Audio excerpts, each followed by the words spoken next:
Welcome back. स्वागत है आप सभी का हमारे एक नए वीडियो में, जहां आज हम बात करेंगे मैथ के 30 प्रश्न का। और इस 30 प्रश्न से आपको आपके सीटेट के एग्ज़ाम में एटलीस्ट 10 प्रश्न देखा जाएगा। हो सकता है कि डिजिट बदल दे, लेकिन क्वेश्चन का पैटर्न सेम टू सेम रहेगा। इसलिए आप इस 30 प्रश्नों को अपने कॉपी में हल करें, मॉक टेस्ट समझ के आप इसको दें। और आप लास्ट में हमको कमेंट करके ये ज़रूर बताएं कि आपको 30 में से कुल कितने सही हुआ। अगर आपका 20 से 22 भी सही हो रहा है तो ये जान लीजिए आपको सीटेट में 15 जो मैथ का कंटेंट रहेगा वहाँ उसमें से 10 नंबर यहाँ से मिलेगा, 2 से 3 नंबर आप ऐसे हल कर लीजिएगा, यानी 15 में से आपका 13 नंबर मैथ में आ जाएगा। इस बात की गारंटी है। ये मोस्ट इंपॉर्टेंट है, सिलेक्टेड क्वेश्चन है, हमने इसको गेस किया है सीटेट एग्जाम 2022 ऑनलाइन मोड के लिए। चलिए शुरू करते हैं। आज का हमारा पहला प्रश्न है, निम्नलिखित 4 संख्याओं को अवरोही क्रम में लगाएं, यानी घटते क्रम में लगाएं। यानी सबसे बड़ा सबसे पहले होगा, फिर छोटा, फिर छोटा, फिर छोटा। तो चलिए देखेंगे हम इस संख्या को अगर पढ़ा जाए तो क्या पढ़ेंगे। देखिए आप ऐसे भी कर सकते हैं, सबसे बड़ा में आप देखिए ये वाला 4203 सब में है, सेम है, तो ये तो सब सेम है। अब क्या है, इस पहला में है 567, दूसरा में है 657, तीसरा में 756, चौथा में 675। तो सबसे बड़ा कौन हो गया दोस्तों? सबसे बड़ा यहाँ हो गया 756, यानी 3 नंबर सबसे पहले होगा। तो 3 नंबर यहाँ है और यहाँ है, यानी इन दोनों में से ही कोई एक आंसर होगा। ये दोनों को काट देना है, ये दोनों क्या हो जाएगा, ऑप्शन 1 और 2 काट दें। उसके बाद देखिए 756 के बाद कौन बड़ा है? 675 की 657, तो आप कहेंगे 675 बड़ा है। तो ये कौन में है? ऑप्शन 4 में है। तो पहले 3 होगा, उसके बाद 4 होगा। ऑप्शन किस में है? आप यहाँ देख सकते हैं, ऑप्शन 2 में है। पहले 3 फिर 4, तो ये आसानी से हो गया ऑप्शन 2। चलेंगे हम नेक्स्ट क्वेश्चन में। आज का हमारा नेक्स्ट प्रश्न है, 1 करोड़ बराबर है, तो 1 करोड़ किसके बराबर होता है दोस्तों? 1 करोड़ बराबर होता है 100 लाख के। इजी क्वेश्चन है कि 1 करोड़ कितने के बराबर होता है? 100 लाख के। अगर मिलियन में पूछा जाएगा तो 1 करोड़ बराबर कितना मिलियन होता है, इसका आपको कमेंट करके जवाब देना है कि 1 करोड़ बराबर कितना मिलियन होता है। चलिए आज का नेक्स्ट प्रश्न है कि संख्या 5 करोड़ 9 लाख 4,988 को अंकों को लिखने पर प्राप्त होता है। इसको जब अंकों में लिखेंगे तो क्या होगा? तो आप ऑप्शन को एक तरफ से चेक कर सकते हैं। पहला कितना है? देखिए पहला है 59,04,988, तो ये तो गलत हो गया। यहाँ हमको 5 करोड़ में जाना है, तो करोड़ वाला कौन होगा? देखिए ये वाला भी एक, देखिए आप गिन सकते हैं, इकाई, दाई, सैकड़ा, हज़ार, 10,000, लाख, 10 लाख, करोड़। यानी ये 5 करोड़ 9 लाख 40,000 है। तो ये तो हम 4,000 हमसे मांग रहा था। और यहाँ ऑप्शन डी में जब आप चेक करेंगे तो आपको मिल जाएगा 5 करोड़ 9 लाख 4,988। तो option 4 is the right answer. और नेक्स्ट प्रश्न है, आप लोग फटाफट इसका आंसर कीजिए।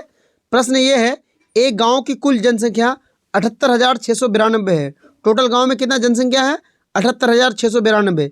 इनमें से 29,642 पुरुष हैं और 28,167 महिलाएं हैं तथा शेष बच्चे हैं। तो बच्चों की संख्या क्या होगी? तो पुरुष कितना है? 29,000, महिलाएं 28,000, यानी 29,642 प्लस 28,167 को जोड़ेंगे तो दोनों को जोड़ने पे कितना होता है? 57,809 होगा। 57,809। ये टोटल से घट जाएगा, बाकी जो घट के आएगा वो क्या होगा? बच्चा होगा। तो टोटल कितना है? 78,692 माइनस 57,809, 57,809 ये घट जाएगा तो कितना बचेगा? 20,883। अब देखेंगे 20,883 कहाँ है, तो हम लोग देखेंगे ऑप्शन में, ऑप्शन 1 में है 20,883। तो 1 इज द राइट आंसर। और ये भी एक आसान प्रश्न है, आप लोग फटाफट इसका आंसर कीजिए। शून्य में 60 का भाग देने पर भाज्य, भाजक, भागफल एवं शेषफल क्रम से क्या होगा? देखिए शून्य में यानी 0/60 करना है। अब जब 0/60 करेंगे तो ऊपर वाला क्या हो जाएगा? भाज्य हो जाएगा, यानी भाज्य 0, और नीचे जो जिसको भागा लगाते हैं ये क्या होता है हमारा? जिससे हम भागा लगाते हैं वो हमारा भाजक होता है। भाजक कितना हो जाएगा? 60। अब देखिए 0/60 करेंगे तो भागफल कितना होगा? 0, और शेषफल भी 0। आप लोग इसको कर सकते हैं भागा लगा के। कैसे? तो ऐसे 0 को रख दीजिएगा और 60 में भागा लगाइएगा। तो ये क्या हो जाएगा हमारा, जी सॉरी ऐसे नहीं होगा, 1 मिनट, 0 को बीच में रखना होगा क्योंकि 0/60 है और 60 को यहाँ रखना होगा। तो जब इस 0 से भागा लगाइएगा तो सारा सब 0 हो जाएगा, खाली जो भाजक होगा वो 60 होगा। तो क्या हो जाएगा, भाज्य 0, भाजक 60, भागफल 0, शेषफल 0। कौन होगा, ऑप्शन 1 में है। चलो तो ऑप्शन 1 बिल्कुल सही है। चलेंगे हम नेक्स्ट क्वेश्चन में। और नेक्स्ट प्रश्न है, ये पूछा गया है, प्रश्न ये है कि 25 पैसे के 15 सिक्कों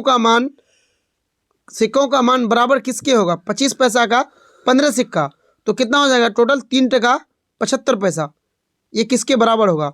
ऑप्शन 1 में है 1 रुपये के 3 सिक्के, बिल्कुल सही। 50 पैसे के 1 सिक्के प्लस 25 पैसे का 1 सिक्का, तो 50 पैसा और 25 पैसा 75 पैसा और 3 रुपया, तो कितना हो गया, 3 टका 75 पैसा। ऑप्शन 1 बिल्कुल सही है। ऑप्शन 2 में है 1 रुपये के 2 सिक्के, 50 पैसे के 3 सिक्के, तो 1 रुपये का 2 सिक्का 2 टका, 50 पैसा का 3 सिक्का 1.5 रुपया, तो कितना 3.5 रुपया हो गया, प्लस 25 पैसे के 1 सिक्का, ये भी सही है, ये भी, इसमें भी 3 टका 75 पैसा आ रहा है, तो ऑप्शन 2 भी सही है। और ऑप्शन 3 में है 1 रुपये के 3 सिक्के, 25 पैसे के 3 सिक्के, तो हो गया 3 टका 75 पैसा, ऑप्शन 3 भी सही है। और 4 में है 1 रुपये के 3 सिक्के यानी 3 रुपया और 25 पैसे के 2 सिक्के यानी 50 पैसा, तो 3 टका 50 पैसा हो रहा है, यानी ऑप्शन 4 गलत है, इसमें 3 टका 50 पैसा हो रहा है, बाकी 1, 2 और 3 सही है। अब इसके बारे में एक कूट दिया हुआ है कि उपरोक्त 4 में गलत कौन है, यानी गलत चुनना है। तो जब आप 4 नंबर हल कर रहे थे तो 3 टका 50 पैसा आया था, जबकि 3 टका 50 पैसा गलत है, तो ऑप्शन 4 यहाँ पर सही हो जाएगा। चलिए दोस्तों, नेक्स्ट प्रश्न है, इसमें आपको आरोही क्रम में लगाना है, यानी बढ़ते क्रम में लगाना है। सबसे छोटा को पहले, फिर बड़ा, फिर बड़ा और फिर बड़ा, तो सबसे छोटा को हम पहले लगाएंगे। इसके लिए हमने क्या ट्रिक बताया था आपको क्रॉस मल्टीप्लाई करना है दिए गए भिन्न का। तो देखिए, इसको कीजिएगा 8 दूनी 16, यानी 2 के माथे पर कितना आ रहा है 16 और 9 पंचे 45, तो 5 के माथे पर कितना आ रहा है 45। बड़ा कौन होगा 5/8, क्योंकि उसके माथे पर 45 है, तो यहाँ छोटा कौन होगा 2/9। तो सबसे छोटा को सबसे पहले लेना है, इसलिए हम देखेंगे सबसे ये इन दोनों में कौन छोटा है, इन दोनों में 2/9 छोटा है। अब 2/9 को कंपेरिजन करेंगे हम, देखिए इसको आप काट दीजिए, अब कंपेरिजन करेंगे 1/3 से, तो अब क्रॉस कीजिए, फिर 3 दूनी 6 और 9 एकम 9, इन दोनों में देखिए 2/3 और 1/3 में, सॉरी 2/9 और 1/3 में कौन छोटा है, तो 6 वाला छोटा होगा, यानी इसमें भी छोटा कौन हो रहा है 2/9। चलिए 2/9 अब भी छोटा है, तो अब इन दोनों को काट देंगे, अब लास्ट 3/4 के साथ कंपैरिजन करेंगे, तो 4 दूनी 8 और 9 तिया 27, अब भी 8 छोटा होगा, क्योंकि 2/9 के ऊपर में क्या है 8 है, यानी सबसे छोटा कौन होगा 2/9। तो अब देखेंगे किस ऑप्शन में 2/9 पहले है, क्योंकि आरोही क्रम में लगाने बोल रहा है, तो सबसे छोटा सबसे पहले होगा। तो देखिए ऑप्शन 3 भी गलत है और ऑप्शन 2 भी गलत है, क्योंकि इसमें 2/3 पहले नहीं है, और ऑप्शन 1 में और ऑप्शन 4 में 2/9 पहले है। अब हम क्या करेंगे कि 2/9 के बाद कौन होगा 1/3 होगा, क्योंकि इस ऑप्शन में भी 1/3 है, इसमें भी 1/3 है। अब ये देखना है आपको कि 5/8 बड़ा है कि 3/4 बड़ा है, जो बड़ा होगा वो लास्ट में होगा।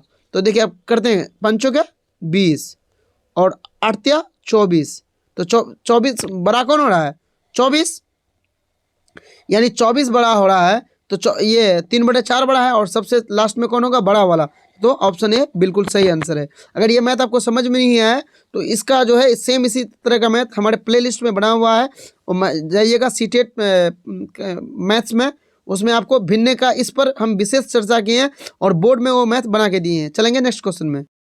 चलिए नेक्स्ट प्रश्न है कि यदि 5 पेंसिल का मूल्य 3.3/4 रुपये है तो 2 पेंसिल का मूल्य क्या होगा। देखिए आपको कैसे बनाना है, 5 पेंसिल का मूल्य, इसको हल कर लेना है, 4 तिया 12, पूर्णांक को तोड़ देंगे, 4 तिया 12 प्लस 3 15/4 हो जाएगा, तो 5 कलम पेंसिल का मूल्य 15/4 रुपया।